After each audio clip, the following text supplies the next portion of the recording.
To unpack the real issues affecting the Tasman nations, this is Trans Tasman Talk. Jointly produced by the Unshackled.net and rightminds.nz. Now here's Tim Willems in Australia and Dieuwe in New Zealand.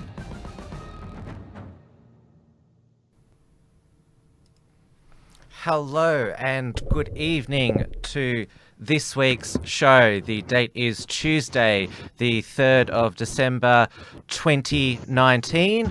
We are live on the Unshackled's YouTube channel. You can participate in the live show by commenting in the live chat, and you can also send through a super chat since we are on a monetized channel. And we're also live on the Right Minds YouTube channel, and it is 9 p.m. here in Auckland tonight, and it is good to see a few of you in the chat, and hopefully everyone will join us there as the show goes on.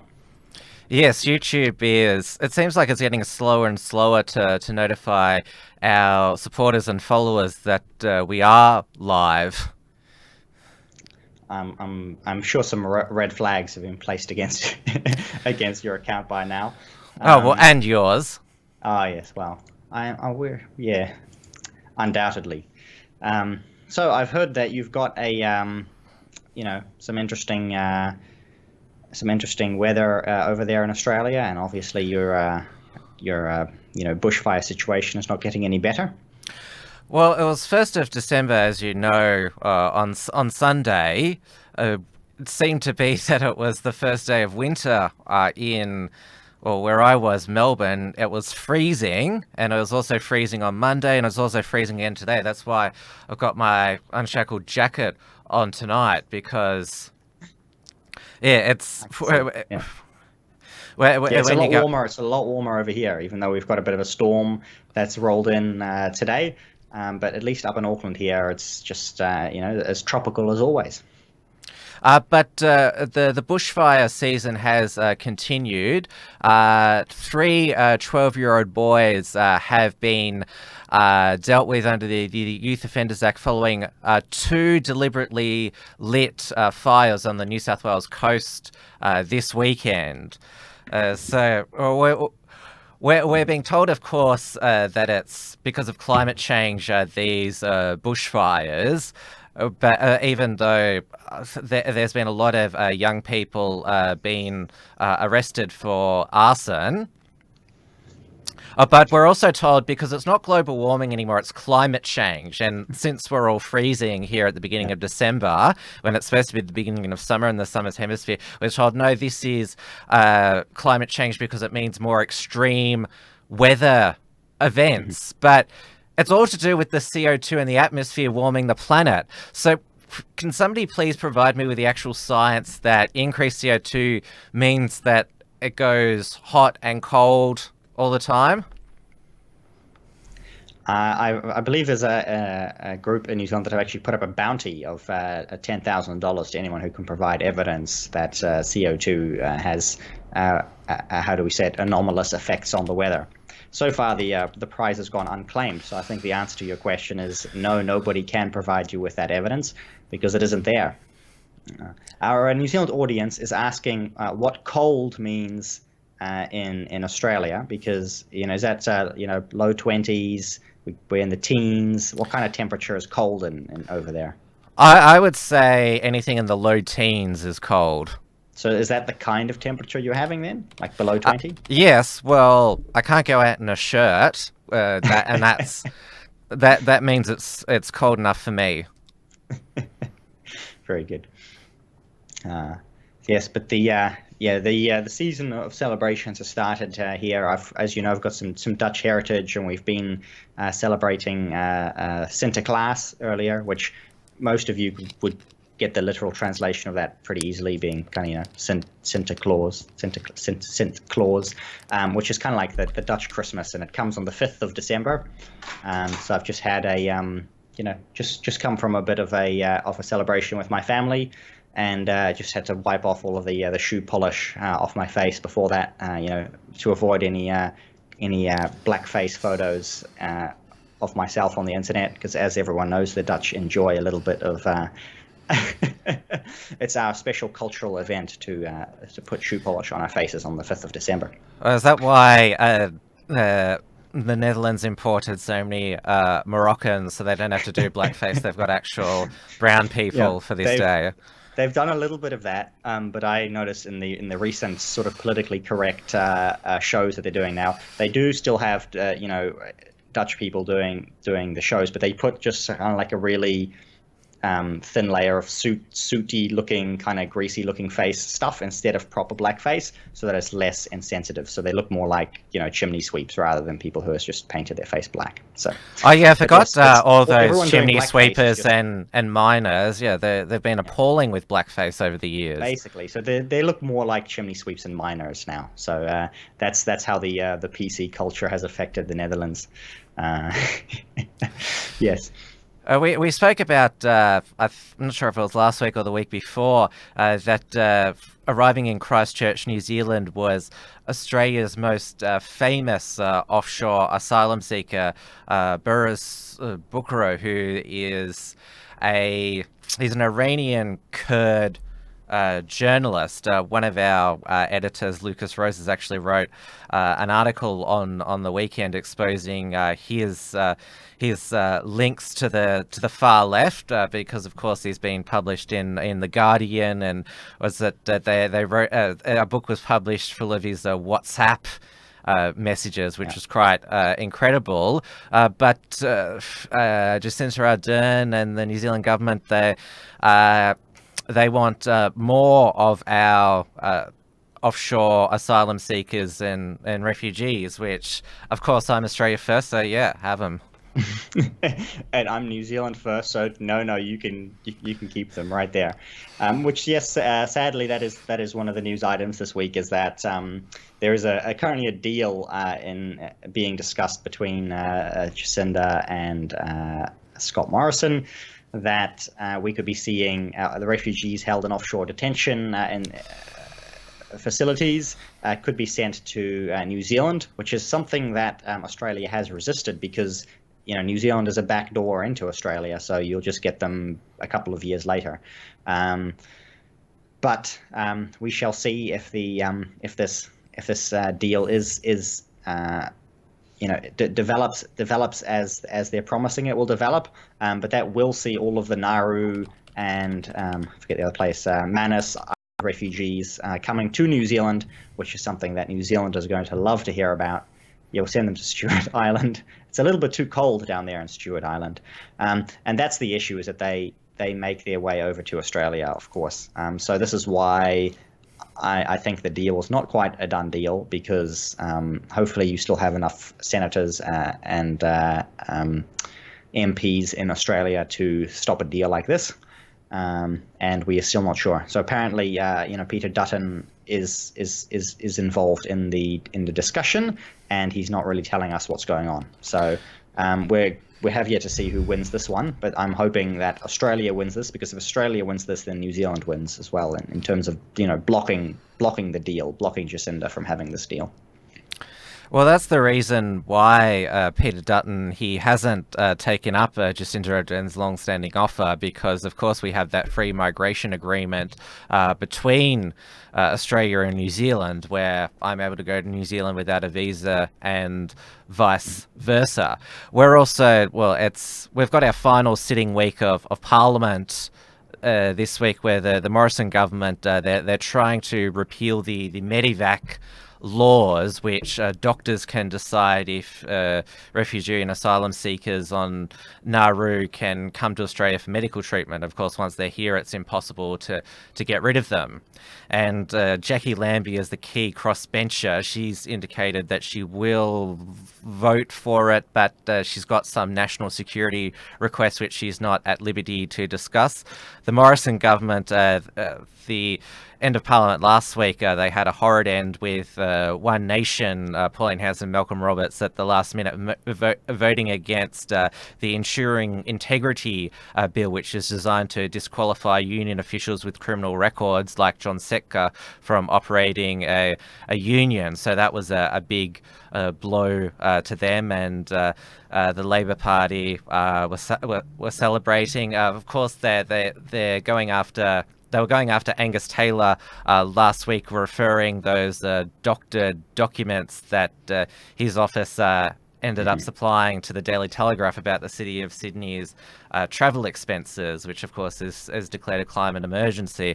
They're now going after his wife, Angus Taylor, because she's a commentator.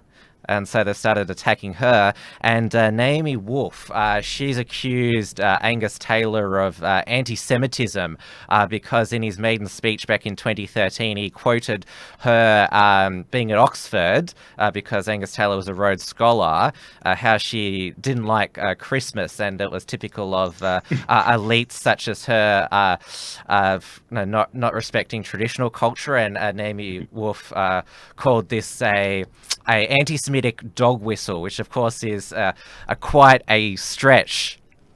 And of course, let's not forget that Naomi Wolf, one of her recent book had to be pulped because of a historical inaccuracy. It's sorry. Are you all right? Yeah, I'm good. Sorry, I had a little audio issue there. Sorry.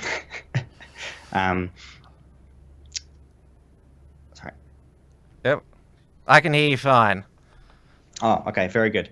Yeah. Excellent. We've got developments on the issue around the how we say it, speech policing happening in New Zealand as well. At the Labour conference over the weekend, Andrew Little has declared that we need to signal in our laws what is acceptable and what is not acceptable. So signalling that there will be actually a change in our laws to stop any kind of dog whistling from happening as being totally inappropriate under New Zealand law. And that's something that he's been pushing for a little while.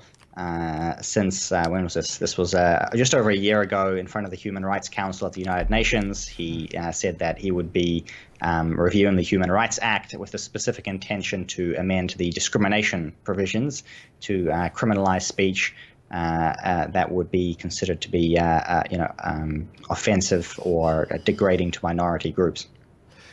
He specifically mentioned in the clips that I saw religious vilification and also on the grounds of sexual orientation.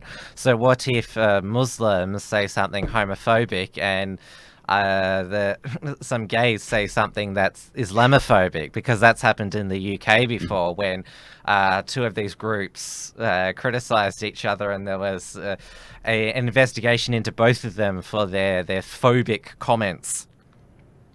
Yes, you will find out who ranks higher on the intersectionality hierarchy when things like that happen. But that's obviously one of the pitfalls of this hate speech legislation is what happens when one minority group is pitted against a different minority group. Yeah. And I think we've seen cases in the UK where both have been prosecuted. It depends on who's determined as the aggressor, and then they're usually taken care of. Or who's got the most privilege points. That seems to be like the actual... Yeah, that helps a lot. Yes. Now, last week I spoke about a joint 960 Minutes Fairfax investigation into more Chinese foreign interference in Australia. They spoke with a alleged Chinese spy defector, Wang Lingguang. He he's only 27, but he claimed he was involved in foreign interference operations in Hong Kong, Taiwan, and also with pro-Hong Kong democracy student groups in Australia. And it seemed that he'd done quite a lot for a young person, and he wants political asylum in Australia. And so the security agencies in Australia, they said that at most he was just a low-level intelligence operative, and obviously embellished his experience for television, and also to strengthen his asylum claim. China has said that, he's a liar, he was convicted of fraud in 2016. The most likely truth of this matter is that, because basically a lot of these intelligence agencies, they don't necessarily recruit the best potential spies. It's people that they can easily influence, blackmail, those who are vulnerable, such as, he was caught afoul of the law, allegedly, according to records produced by the Chinese government. And of course, when you have something over somebody, you can make them do things like that. And that was allegedly the case with, the Mandarin candidate who mysteriously died earlier this year, Nick Zaheng, the car dealer who was allegedly offered $1 million to run in the inner Melbourne seat of Chisholm, with a high Chinese Australian population. So it's obviously clear that Chinese people who, whether they be in China or Australia, if they're seen to sort of be vulnerable in any sense, whether financially, personally, criminally, then they're an obvious target for foreign actors to try and get them to do things.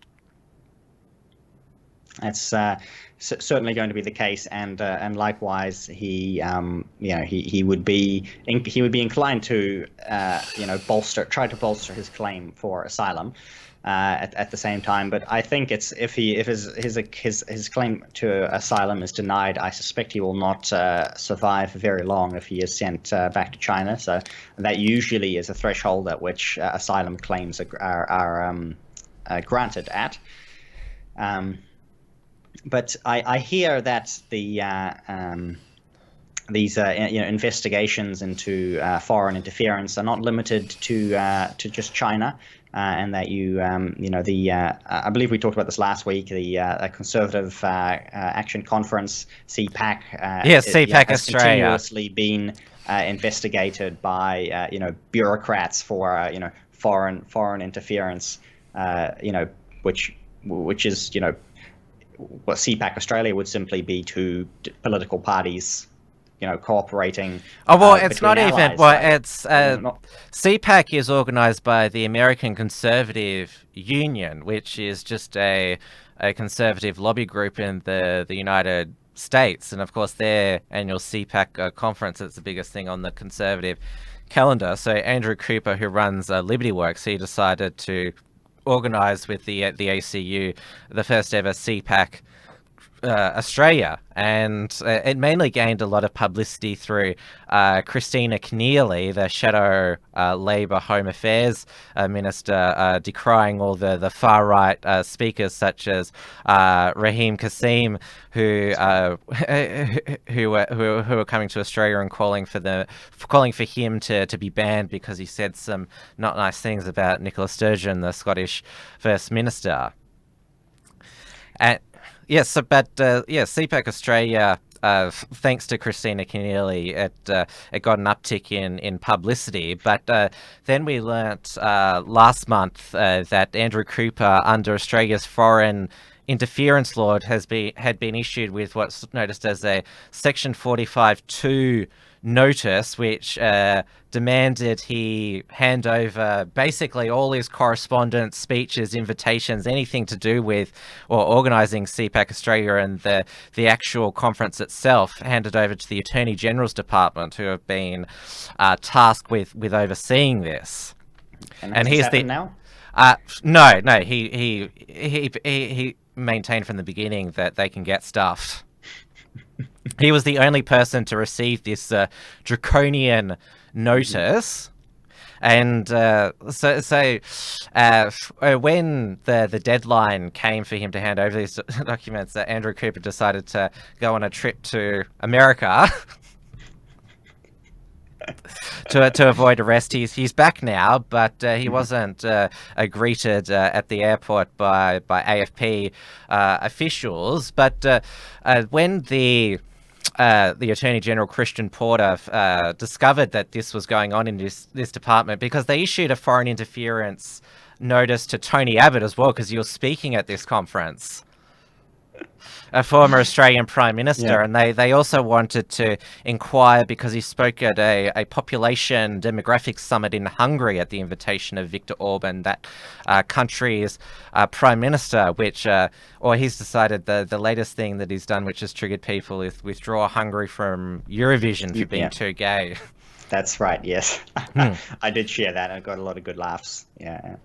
Yes, so it was revealed by the Institute of Public Affairs, which is a Melbourne free market think tank, along with the Australian newspaper, that this wasn't just some rogue bureaucrat who's issued this notice. There was apparently an 8-person team in the Attorney General's department investigating CPAC Australia for 7 months and compiled 1,300 pages of documents. That's how dedicated they were to finding out the extent of the foreign interference by the United States, who are our greatest ally.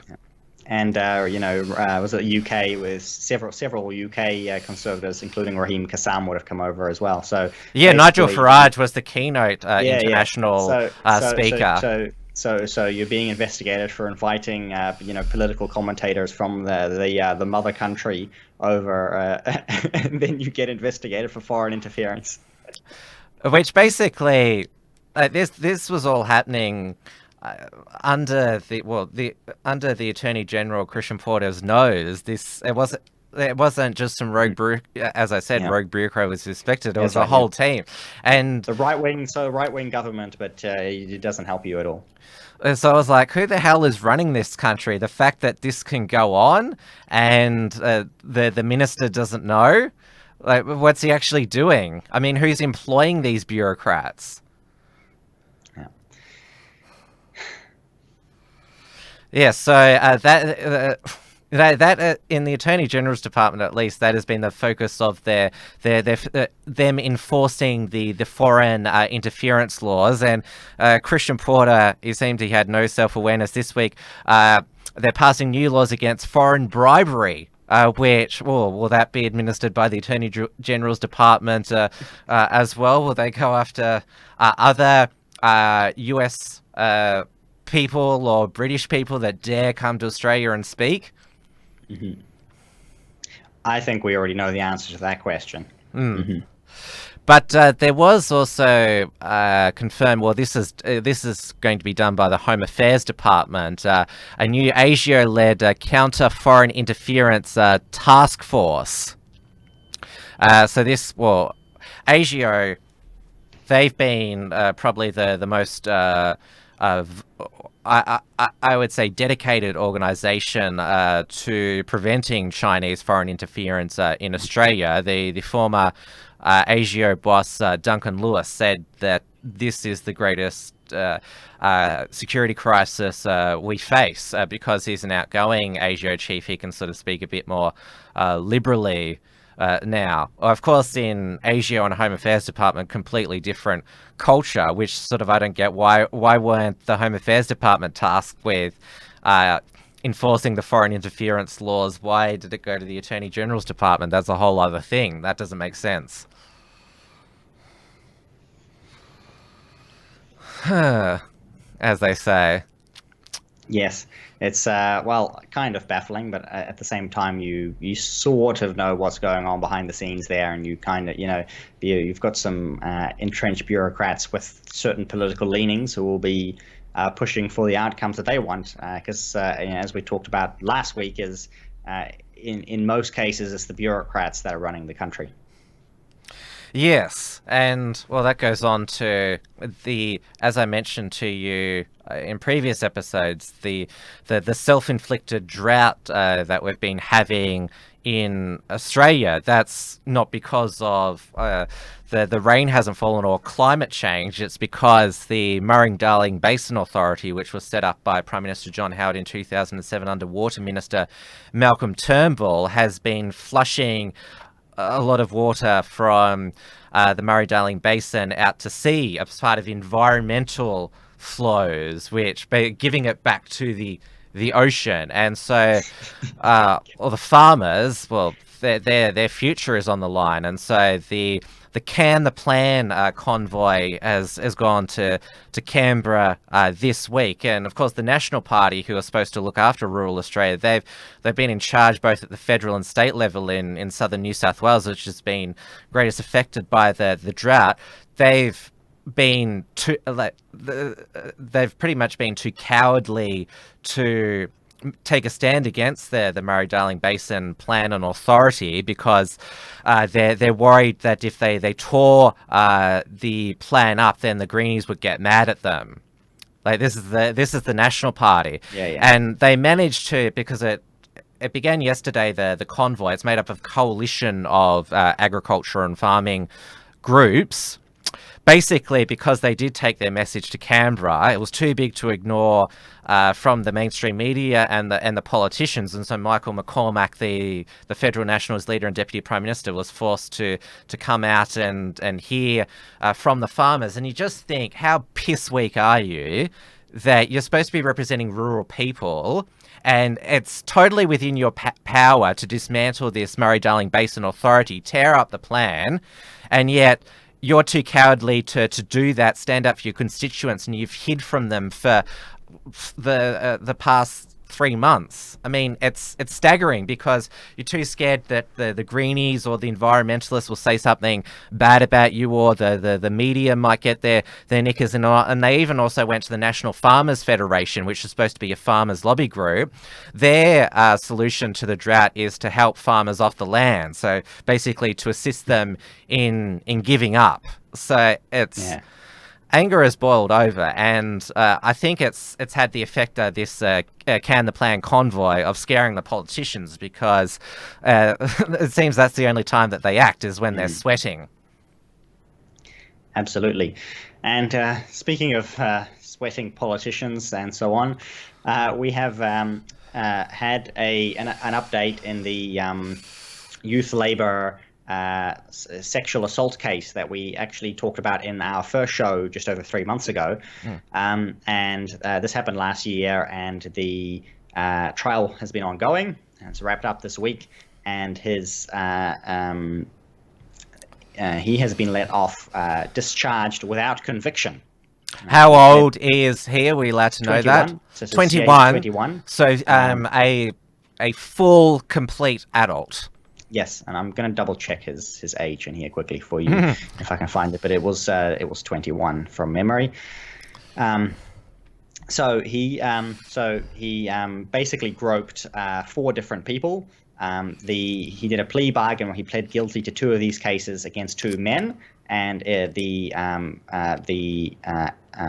assault charges from the 2 women were dropped by the prosecutors in return for this guilty plea. So he pled guilty to the assaults against the men. The men, but not the women. That's Whoa! Right. Are the feminists outraged about that? No, because this is the Labour Party. So yeah, that seems like because that plea deal, that seems like the assaults against the men. Well, it seems like he was at only a binary offender. Yeah, I'll give you some quotes here from the judge. By the way, we'll talk about the judge, which is what makes this case very interesting, and I think it'll make a lot more sense to people when I tell you a little bit about this judge. The judge said a lot of alcohol was being consumed at the party, and the incidents were born out of drunken stupidity. And another quote here from this Judge Collins. I am not convinced that what he did was for sexual gratification or for any perverted motive. So that makes it okay. that makes it okay. So to And, group another person in intimate areas, if it's not sexual, then it's a lesser thing. that's right. And let's see. So yeah, as I said, he will not have any convictions against his name, but the judge did drop name suppression, although that has been appealed. So they are still under name suppression, but it's likely name suppression will be lifted at some point. So that could be the slight silver lining, is that people will be able to know who this is. Unless Facebook and YouTube, they implement their own policies, like they have with the US whistleblower, that you're not allowed to say his name, because even though it can be legal to name someone, of course, Facebook and YouTube, as we've seen, are a law onto their own. They likely won't bother with someone such small. But they need to protect Jacinta.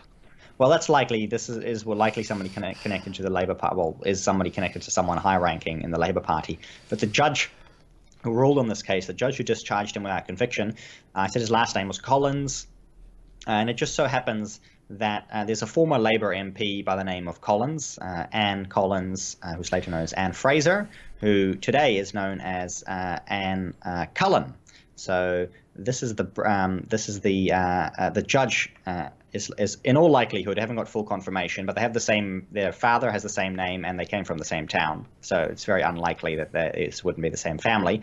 So the judge is the brother-in-law of Sir Michael Cullen, who was the former deputy prime minister and finance minister in the Labour Party. So New Zealand's a small country, and you have all of the elite circles.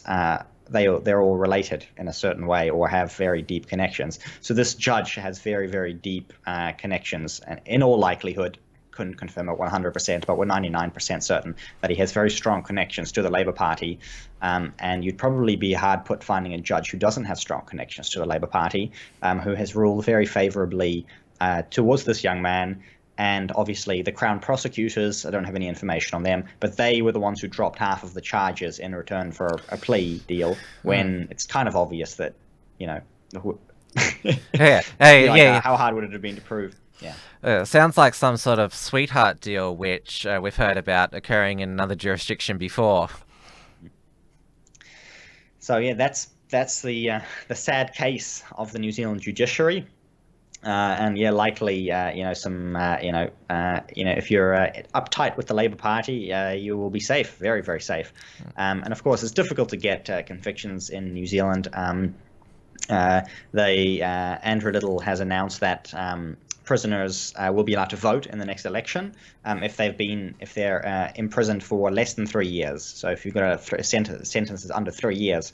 But it's actually really hard to get a sentence of 3 years in a New Zealand prison, because judges will always do what you've seen here, is they will always try and push people off. Say, well, this is your first offence, we'll let you off. Oh, this is just your 5th offence. It's not so bad. You don't have to go to prison yet. And on this goes, where people can rack up, dozens of offences before they get very serious prison time. So you could have, people who are rapists, or possibly even murderers, who would have had a downgraded charge.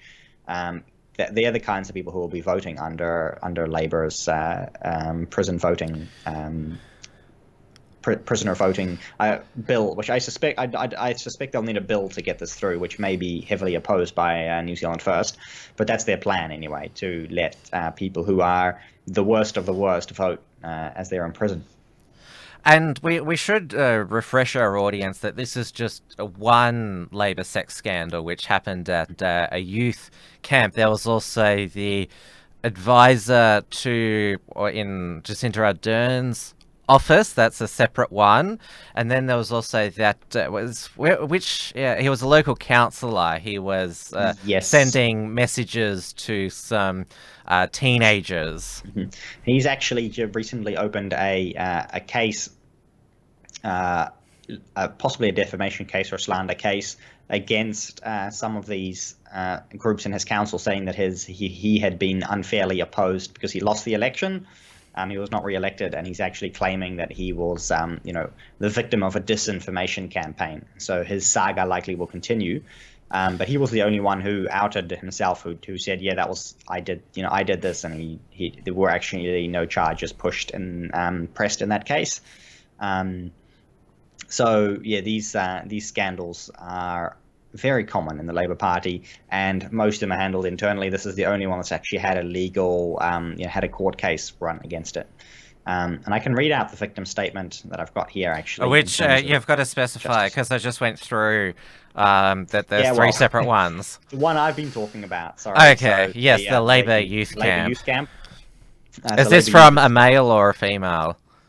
This is from one of the men, I believe. Yeah. I'm just pulling up the statement now.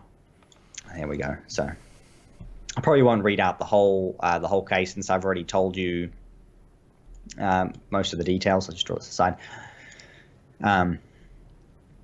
So he says, as some of you might know, I was one of the victims of the young Labour summer camp sexual assault. I came out publicly and talked about it for the first time last year. As I've said, it's been ongoing in an attempt to try and bring awareness to the fact that anyone can be a victim of sexual assault, even a seemingly strong male. And I talked about all the hell I went through, the court process, the media attention, the political football that the assault had turned into, and the culture that exists in this country where some people feel they have a right to touch others without consent, and so on it goes. And he details here the plea bargain that I've already talked about, and so on. And he then goes on to say, this is why we have a culture of sexual assault in this country. This is why we have a rape culture. This is why we have young men who are willing to go around and do what they want without any consideration of others. The justice system has failed me. The justice system has failed the other three victims. The justice system has failed the 98 out of 100 people whose victimhood of sexual assault end without a conviction.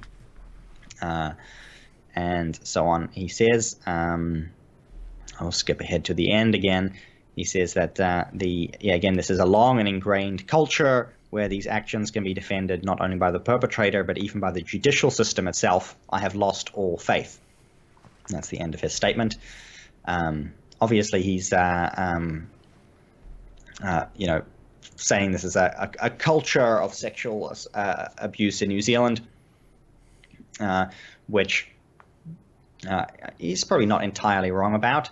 But yeah, who's failing? Who has failed these four victims, and that's the judicial system is so weak and so focused on the perpetrators that it tramples over victims. And of course, this culture that he talks about, we know where it's most prominent in New Zealand as well. Well, yeah, the male feminists of the Labour Party.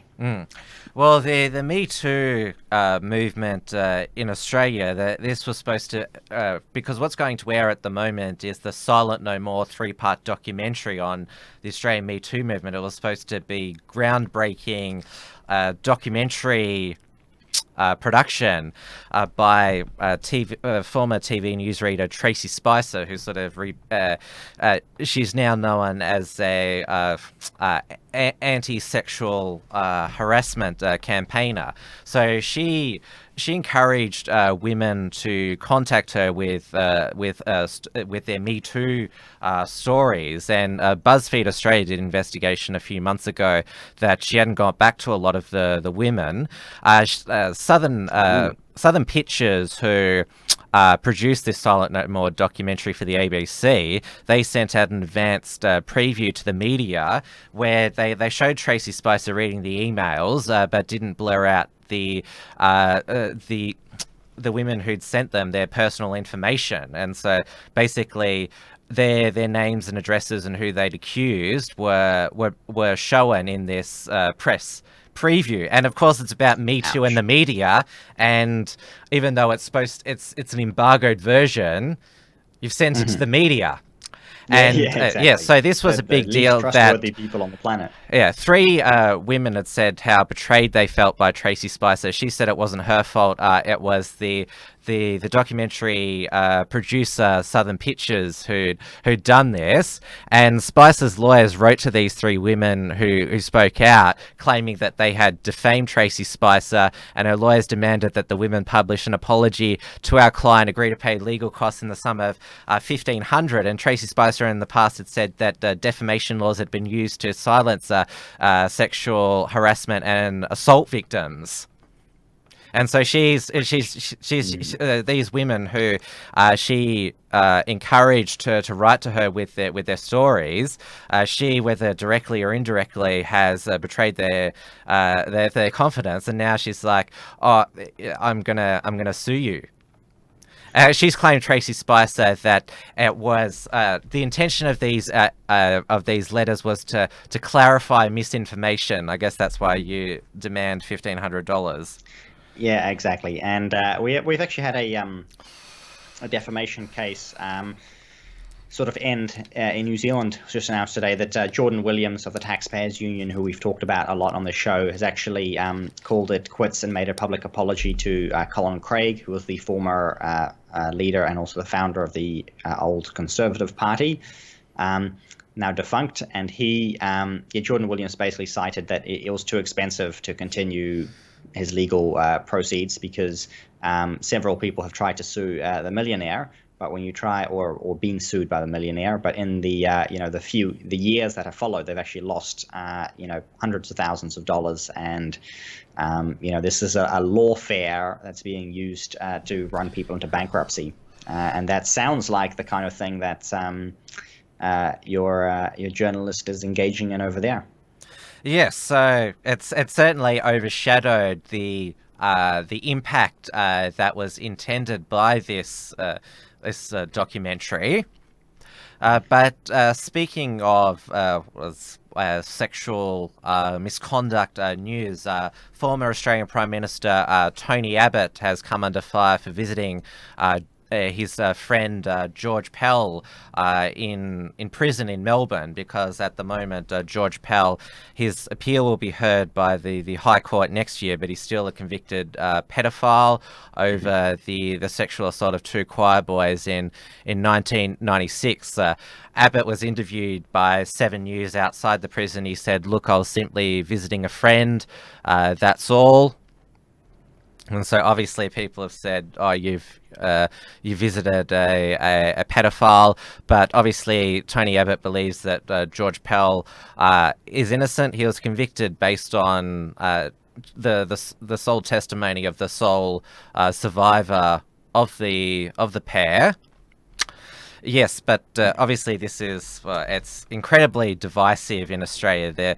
There's basically people who think that he's guilty of sin and he should be, well, they reckon he should be strung up from Federation Square. That's some of the comments you see on Facebook. And then of course there's other people who say he's completely innocent. He's basically being hung for the sins of the Catholic Church because he's the most high profile in Australia. So the High Court will hear his appeal probably in February, March next year. Mm-hmm. Mm. Yes, from what I saw from the case, is indeed the evidence was so, or there was no evidence, and that makes it hard to run a court case. And it did sound like he was convicted based on, like you said, the sins of the Roman Catholic Church. They decided to hang that on him, where they did not actually have any evidence, with regards to him having done anything wrong himself. The other bit of sex news that I have, this is consensual sex, but LNP MP George Christensen, he represents the electorate of Dawson in central Queensland. It was revealed late last year that the federal police, Australian Federal Police, were investigating whether he could be compromised because he'd taken 28 trips to the Philippines in a 4-year period, almost 300 days in total. He met his now wife over there in 2017. They married recently, and of course the the implication is the insinuation was that he if he was spending so much time in the Philippines, or then he must be up to something, given the reputation of a lot of male tourism to the Philippines. And we did talk about the Philippines in last week's show in a very negative way. So. Yeah. But George Christensen, the 9 News, Sydney Morning Herald, The Age, the Fairfax papers, they've alleged that Mr. Christensen visited an adult bar called Ponytails in the Philippines, and they've got a bartender called Marjorie Latham said that he was always very good. He was a big spender, so basically saying that, he was a regular client at this bar. He was nicknamed earlier this year the Member for Manila, because of the amount of time that he'd spent. And Scott Morrison and Michael McCormack basically said he's grounded from traveling to the Philippines. This all broke before the election, but because George Christensen's electorate of Dawson is right next to the Adani coal mine, he got a 10% swing to him, which shows that the voters of that seat, they didn't care what he got up to in the Philippines. They wanted jobs in central Queensland. But obviously the media is still pursuing this story, and George Christensen is considering his legal options. But to me, obviously, people have their own views on sexual morality, but it was consensual adult sex for a fee that he is alleged to have engaged in, and as I mentioned, his voters didn't care. But sort of to me, the actual scandal is that because George Christensen, he's known as quite a prominent protectionist, like Australian jobs, industry first, and he's spending all this time in the Philippines, and now his wife's from the Philippines. Obviously, the old joke is that his wife took a job that an Australian woman could have got, because that's what they've said about Trump's wives, because two of them were from Eastern Europe, foreigners taking a job that an American could have done. So that's probably the only thing that you could sort of spending all that time in the Philippines, when, hang on, you said you were Australia first, you've all this time in the Philippines. That's probably, I'd say, from a nationalist, if you're selling yourself as a nationalist. And George Christensen, he did vote against. He was against same-sex marriage. He abstained from the final vote. So where is that thing? Like, he was for traditional marriage, and there's this allegation there. But this is obviously just sort of what you'd call salacious tabloid political stuff, which of course gets a lot of people in a frenzy. But I don't think at the end of the day, George Christensen, it's not, like I said, it's not going to affect him that much, because his voters don't care. They re-elected him with a 10% swing, and sort of it's sort of become accepted by Australian voters that sort of their politicians aren't perfect, and unless it's like an egregious a betrayal, then this is just sort of something like you'd sort of see in the women's magazines or in the red tops. We did have one more positive outcome of in the New Zealand justice system, which did have was related to sexual immorality as well, which was the now nearly 2 weeks ago, but the murderer of Grace Mullane, who was a British tourist in New Zealand, did end in his conviction. There is still the problem of a $25,000 fine for breaching name suppression, even though anywhere else in the world you can find out what his name is, and you could have known that for the past year. We're still, I suspect there is still an appeal to go on and so on. The justice system, I could put justice system in air quotes most of the time, moves incredibly slowly, and very rarely delivers any kind of justice. But in this case, it seems to have delivered the right verdict by the jury, and that's the the case that we often get is the juries deliver the good verdicts, and then it's on to the judges. So we still have to wait for sentencing, and then you get some kind of pathetic sentence or dismissal from a judge who refuses to follow through on the appropriate punishments. So that's the hard part of justice reform, which I always push for justice reform, is you need to be able to get rid of judges. They're the weakest link in the chain. They're there for life. That's right. They're there for life with no accountability, no ability to recall them, or for the people to veto their appointments, or for the people to veto their decisions. Except Australian High Court justices, in the Constitution, they have to retire at age 70. So you don't get, like in the United States, where there's talk of making Ruth Bader Ginsburg a cyborg so she can stay on the bench until a Democrat comes into the White House. I've got a super chat here on the Unshackled YouTube live chat. There is still time to send through a super chat if you so desire, because we are on a monetized channel, so you can do it directly through YouTube. You don't need to click on the entropy link. It's from Angry Angel Ant, who is a regular rager in both our comments. Is Dieuwe going to the March for Life on Saturday in Wellington? I was planning on going, but I have a team of people who are going instead. So one of them's in the chat, Oregon, but Kieran from the Right Minds mod team, he will definitely be down there. He'll be getting some footage from me and so on. The reason I can't make it is because if everything goes well, I will become a father for the third time on Friday. Likely is going to be the day. It could be slightly earlier. You never know. So on Saturday, I will be enjoying a new baby. So I won't be able to march for the babies, but I will be with you in spirit. So you'll be having a baby. That's what the march is about. That exactly we have babies. So it's a happy coincidence that will coincide. But I absolutely would have been there. But I hope to get some good footage from Kieran and Oregon, who will be going down, and I know a few other people who are there. So if you're in the Right Minds Facebook group, there are the details there on how to meet up with them in Wellington on Saturday. And that is this Saturday, the 7th. I'll make sure I check that. Yes, it is indeed. On the 7th in Wellington is the March for Life, and it will hopefully be the biggest one yet, especially with the abortion legislation that's before Parliament at the moment.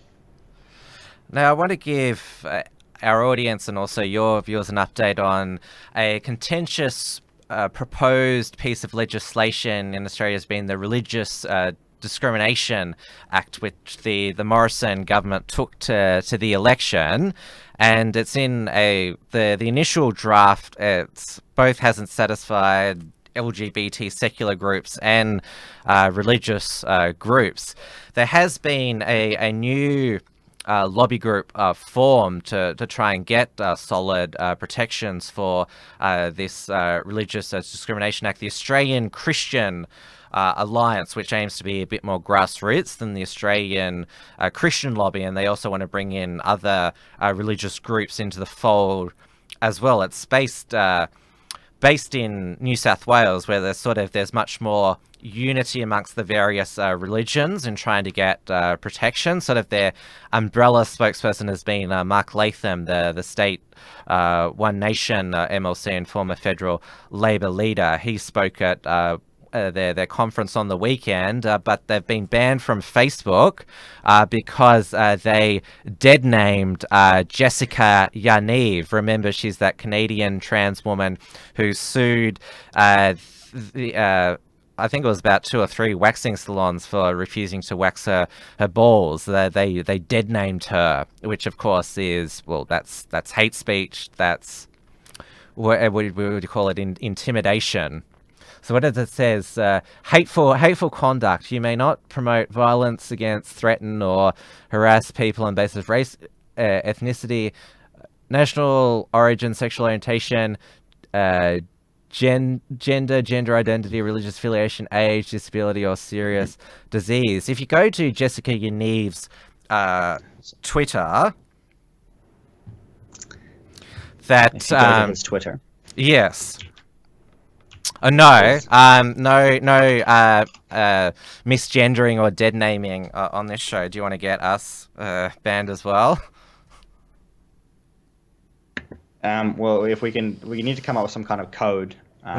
Yes, but Jessica Yaniv, this is why I always maintain on using their preferred pronoun and their name that they give me. Jessica Yaniv has alleged discrimination against a gynecologist, saying that they're not accommodating trans women now, because of course if you've studied gynecology, you're totally qualified to inspect what a trans woman has down there.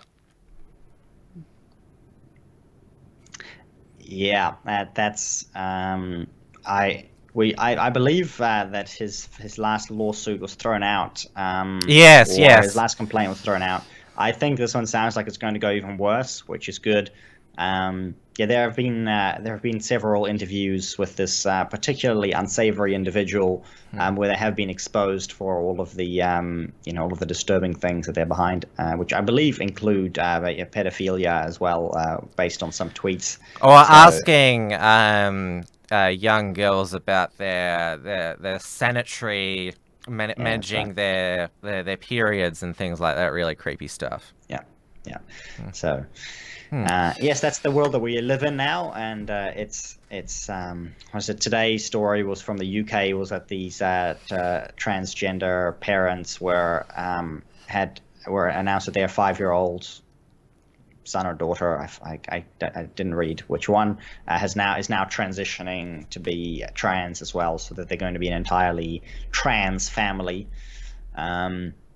And all of this kind of disturbing sickness will continue to infect, our societies until we decide to put a stop to it, which does not seem to be in sight at the moment. But there is still hope. There are many other countries that have turned around, especially in Eastern Europe, and I think we're heading down the sort of the dark. We're in the darkest path at the moment culturally. But we are an anomaly, and so we will course correct very soon, I hope. That was just horrible hate speech there, Dieuwe. But you're not the only one who has been into trouble for it, because we've had some young LNP in Australia, and also some young nationals in New Zealand who've been in trouble for hate speech, which basically means saying things that you're not allowed to say, or agreeing with things that you're not allowed to say. In the past 24 hours, 2 members of the young LNP, which is the Queensland Liberal National Party, they've been named and shamed on social media because the Gold Coast Young LNP, they released a video. They were interviewing schoolies about political issues, which I think the premise of the video was pretty silly to begin with. I mean, if you're going to interview young people about politics, I don't think you're going to get the best answers when they're out at schoolies and basically are consuming whatever. So yeah. One of the producers of this video was a boy by Barclay McGain, and he, the most controversial part of this video, he was interviewing, one of the people that he was interviewing just happened to be a young LNP volunteer, Jake Scott, and this is what happened here. I'll just play this for you now. Personally, I'm fed up with having all these sports stars stand out on our stages and not sing the national anthem. They're putting our Australian jumper on. They're going to sing the anthem. I mean, we got to stop celebrating a culture that couldn't even invent the bloody wheel, for God's sake. We got to stop celebrating a culture that couldn't even invent the bloody wheel, for God's sake. We got to start enjoying and living in Western culture. So he's obviously referring to Aboriginal culture there, and he is factually correct that Aboriginal Australia before European settlement didn't invent the wheel, but that sort of fact is offensive. And of course, Barclay, who was holding, that was Jake who made the comment, and that was Barclay who laughed at it. So it lasted about 3 hours on Facebook, this video, but what I played for you was all the other political youth groups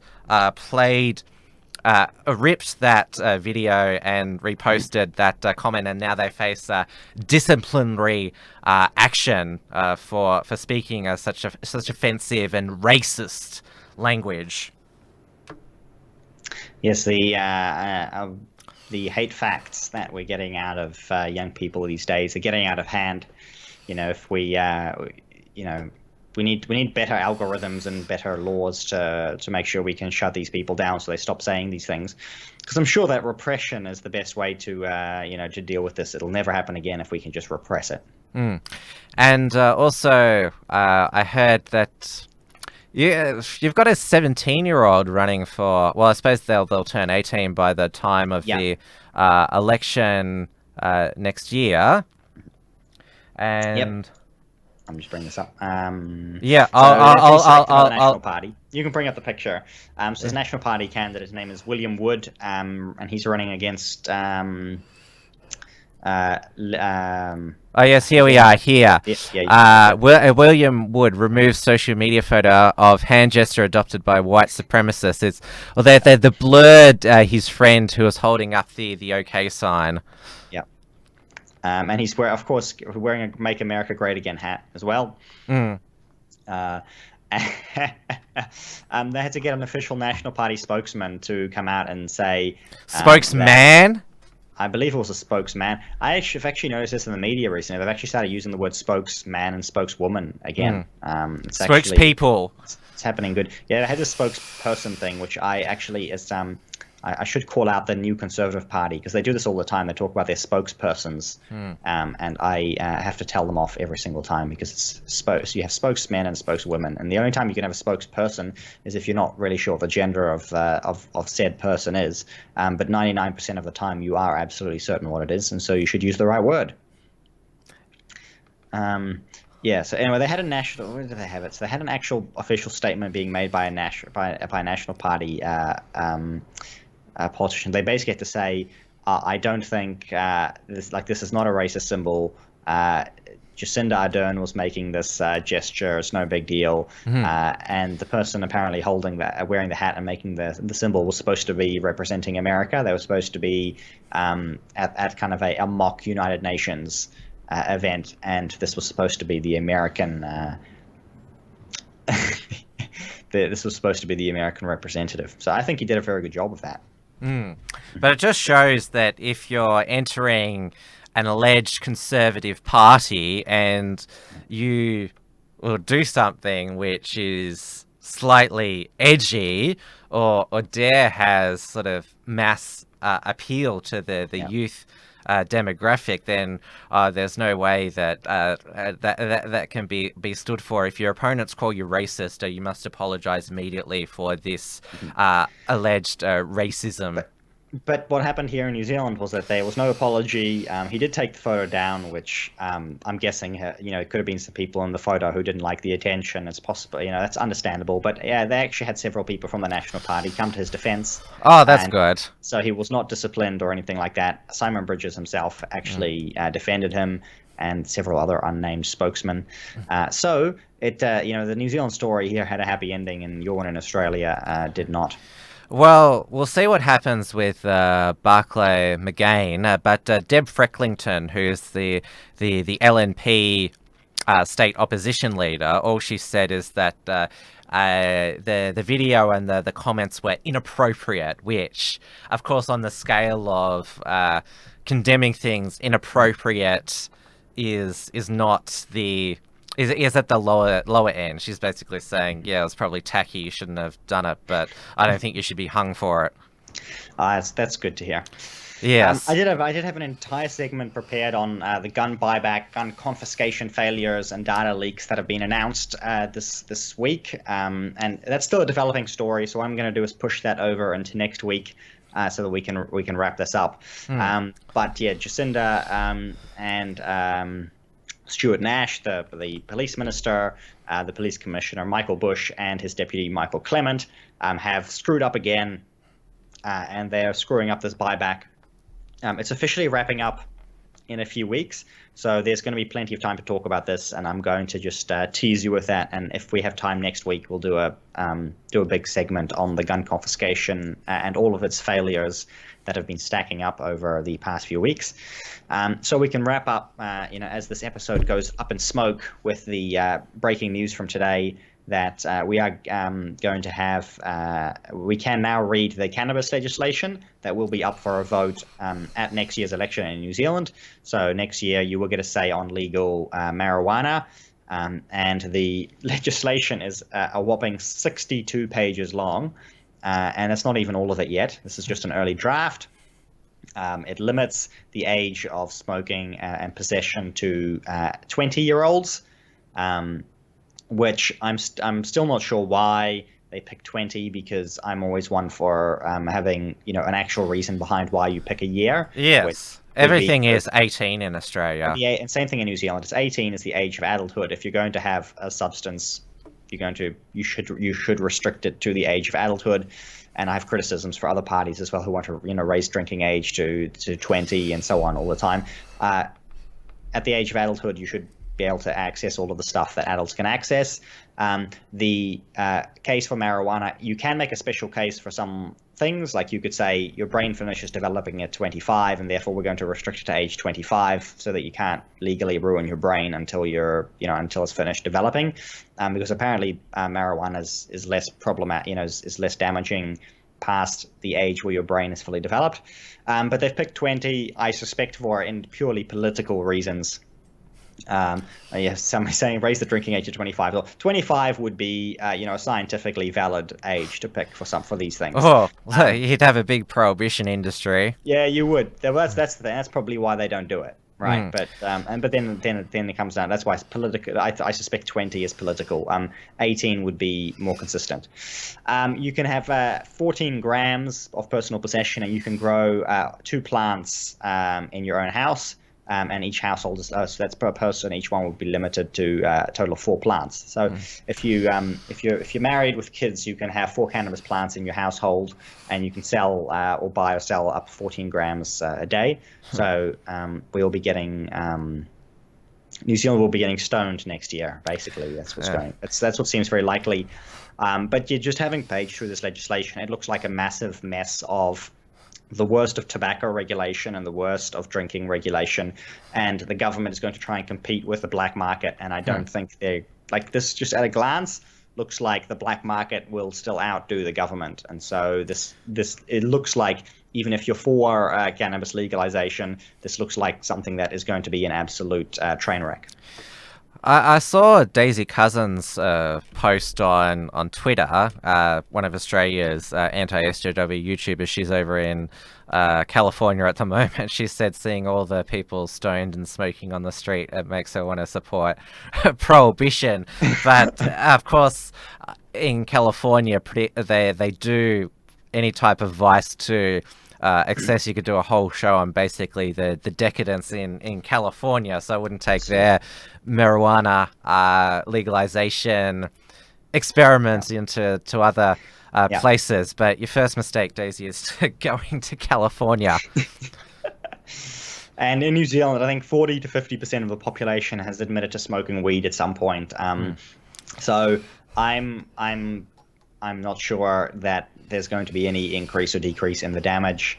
I do think the biggest problem is if you're going to legalize it but not undercut, like not make it good enough to destroy the black market. If you keep the regulations so high that it's worth running a black market, then you're creating a situation that is no better than if you had just left it illegal, and then people could just, do their black market thing if they felt like it. And now they've got, if you're running a government agency that's competing, and a government bureaucracy that's competing with a black market, this is no fun for anybody. And same thing with cigarettes.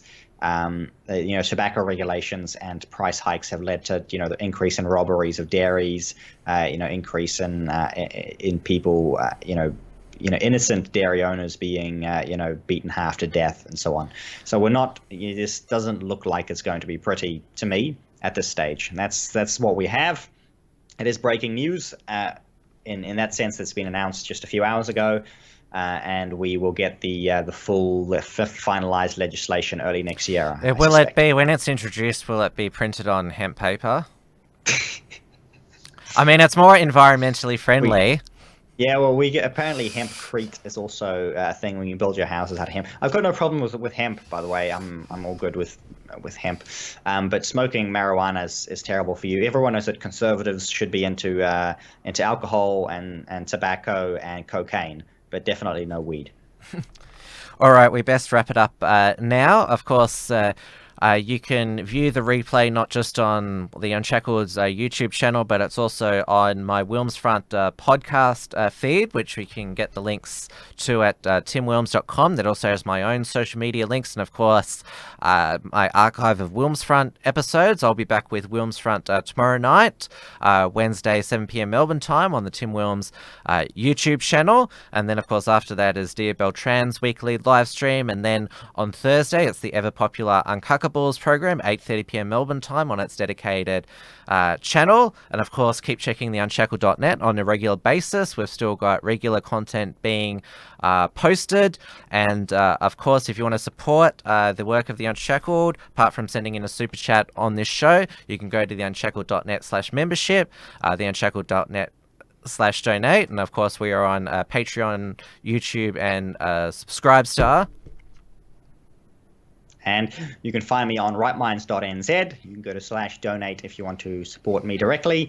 The show is also goes out on the bfd.co.nz. So thanks to all of the BFD viewers who were in the chat tonight. And it's good to see that the chat has been active. And thank you to everyone who watches the show, who likes it, shares it, and supports us in even the smallest way. We really enjoy doing this show, and we will be, in all likelihood, back next Tuesday at 9 p.m. New Zealand time. It's possible there are complications at my end, but... Well, I hope there's no actual complications, as in, like, I hope the birth is as smooth as possible. Yes, exactly. So if everything goes as it should, as planned, then I'll be back next Tuesday. All right. Thank you, everyone, for watching. See you next week. See you all next week.